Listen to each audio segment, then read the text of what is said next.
Broadway ਤੁਹਾਡੇ ਵਿਦੇਸ਼ ਜਾਣ ਦੇ ਸੁਪਨਿਆਂ ਨੂੰ ਦੇਵੇਗਾ ਹਕੀਕਤ ਦੀ ਉਡਾਨ। नमस्कार दोस्तों, मैं अमरजीत ब्रॉडवे इमिग्रेशन सर्विसेज से। कनाडा की जो पॉलिसीज अब चेंज हो चुकी हैं और खासकर स्टूडेंट वीजा को लेके जो उन्होंने एक फाइनल चेंज किया, अब इसके क्या इम्पैक्ट आपके आने वाले प्रोसेस में हो सकते हैं, क्या नेगेटिव क्या पॉजिटिव हो सकता है, उसी चीज को लेके आज की बातचीत रहेगी। सो बहुत ध्यान से सब चीजों को समझें ताकि आप जो आगे में फाइल्स लगाएं वो आप ज्यादा अवेयर होकर लगा सकें, ज्यादा नॉलेज के साथ लगा सकें और शायद ज्यादा फायदा भी हो। जी हाँ, कनाडा ने जो अपने स्टडी वीजा के नंबर कम करने के लिए एक स्टेप उठाया था वो था पाल लेटर का, PAL, प्रोवेंस अटेस्टेशन लेटर। हर स्टूडेंट को चाहिए होगा। ये अटेस्टेशन लेटर उन्होंने लिमिट कर दिए थे कि ये 3,60,000 से ज्यादा हम नहीं देंगे।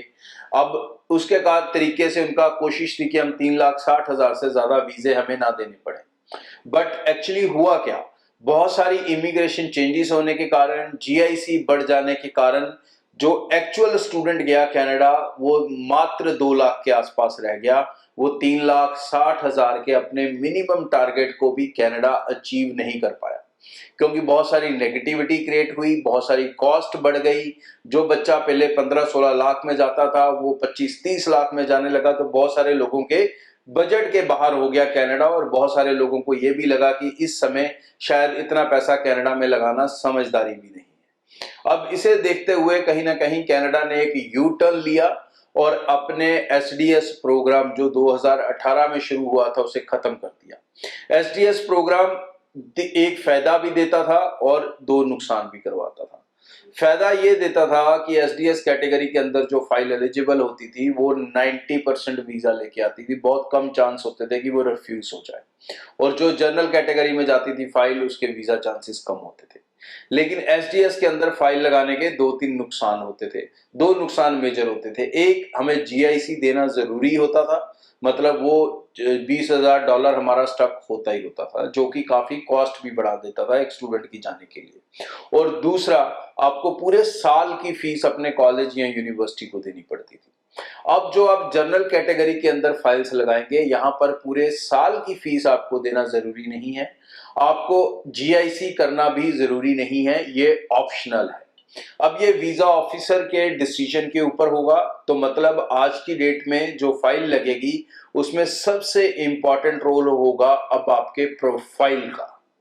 जी हाँ, अगर आपका प्रोफाइल एक स्ट्रॉन्ग प्रोफाइल है, अच्छे परसेंटेज, अच्छे मार्क्स, अच्छे आल स्कोर, अच्छा कोर्स सिलेक्शन है, अच्छा इंस्टीट्यूट यूनिवर्सिटी सिलेक्शन है, तो आपको ये सारे क्लॉज के अलावा, मतलब GIC के अलावा पूरी फीस दिए बिना भी वीजा मिलने के चांसेस बहुत ज्यादा स्ट्रॉन्ग रहेंगे। क्योंकि जब सारी फाइल्स जनरल कैटेगरी में जाएंगी तो यहाँ पर वीजा ऑफिसर का डेफिनेटली जो प्राइमरी फोकस होगा बच्चों को सिलेक्ट करने के प्रोसेस में, वो होगा अच्छा प्रोफाइल। तो अच्छा प्रोफाइल मेजर रोल प्ले करेगा। दूसरे लेवल पे वो चेक करेंगे आपकी फीस कितनी दी है, आपने GIC किया है या नहीं किया है। तो उसमें भी मेरी आपको यही एडवाइस है कि आप 1 साल की फीस जरूर देकर चलें, उसे 6 मंथ ना दें, उसके कारण आपका नुकसान थोड़ा बहुत हो सकता है। GIC या मुझे लगता नहीं है कि उतना बड़ा रोल प्ले करेगा आपके वीजा डिसीजन के अंदर। कनाडा इस समय इस चीज में आपको एक बड़ा रिलैक्सेशन देगा क्योंकि उसे खुद पता है कि GIC बढ़ा के कितनी सारी कॉम्प्लिकेशन ऑलरेडी क्रिएट हो चुकी है। तो ये इनडायरेक्ट तरीका भी है जहां पर आपकी GIC से जान छूट रही है। तो आप दोबारा कनाडा 10, 12, 15 लाख के अंदर आराम से जा सकेंगे अपने कॉलेज की 1 साल की फीस पे करके। 1 साल की मैं रिकमेंड करता हूं, जरूरी नहीं है, लेकिन डेफिनेटली अगर आपका अच्छा प्रोफाइल है, आप 1 साल की फीस दे के चल रहे हैं, तो मेरे ख्याल से वीजा सक्सेस रेट बहुत स्ट्रॉन्ग रहने वाला है। निश्चिंत बेफिक्र होकर कनाडा के लिए अपनी एप्लीकेशंस लगाएं। बिना GIC भी लगाना चाहते हैं तो जरूर अटेम्प्ट करें। अगर आपका प्रोफाइल अच्छा है तो बिना GIC भी आपका वीजा रुकने वाला नहीं है। Thank you. ब्रॉडवे ਤੁਹਾਡੇ ਵਿਦੇਸ਼ ਜਾਣ ਦੇ ਸੁਪਨਿਆਂ ਨੂੰ ਦੇਵੇਗਾ ਹਕੀਕਤ ਦੀ ਉਡਾਨ।